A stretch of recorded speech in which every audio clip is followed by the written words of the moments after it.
Welcome back to Psyched for You, your go-to channel for diving into psychology and unraveling the mysteries of the human mind. Today, we're taking a closer look at a belief that's persisted for centuries. The idea that a full moon influences human behavior.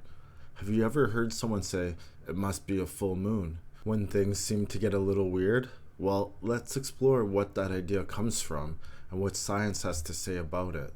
The idea that the moon can affect our behavior dates all the way back to the 1st century.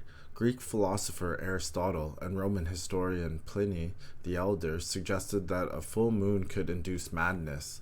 In fact, the word lunatic comes from the Latin lunaticus, meaning moonstruck. It was believed that the moon had the power to affect the brain because, like the oceans, our brains are moist and could be influenced by the moon's gravitational pull. For centuries, people have associated the full moon with strange occurrences, mood swings, and even mystical events.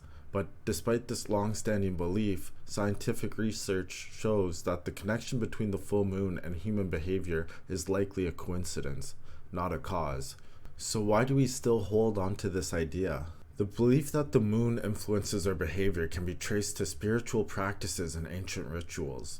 In many cultures, the moon was, and still is, seen as a powerful force. For example, some indigenous groups honor the moon for its role in regulating tides and time.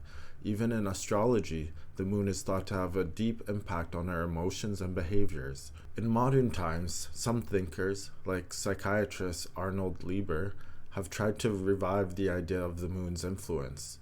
In his book, The Lunar Effect, and How the Moon Affects You, he argues that since the human body is made up of 70% water, the moon's phases could create biological tides in us, leading to emotional and behavioral shifts.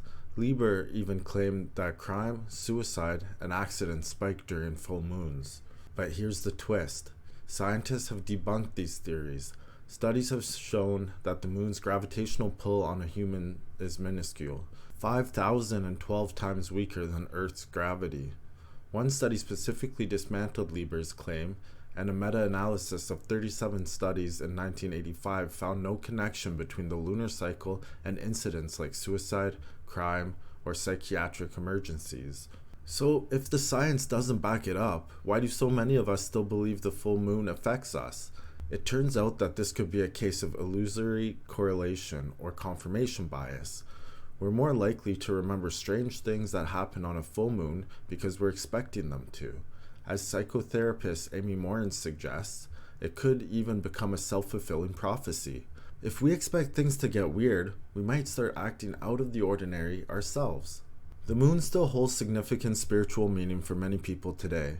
In astrology, for example, the moon represents our subconscious, emotions, and intuition.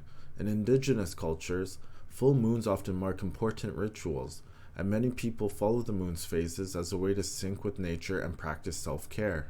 Interestingly, though science has debunked most myths about the moon, there is some evidence that sleep can be impacted by the lunar cycle. Some researchers suggest that brighter full moons might have disrupted our ancestors' sleep, leading to crankier moods and strange behavior. So there may be a tiny kernel of truth here. In the end, while you can't blame the full moon for bad drivers or awkward interactions, the moon still plays an important role in spiritual and cultural practices around the world.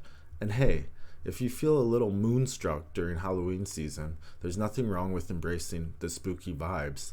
Thanks for watching, and if you enjoyed this video, don't forget to like and subscribe to Psyched for You. Stay tuned for more insights into psychology behind everyday beliefs. See you next time.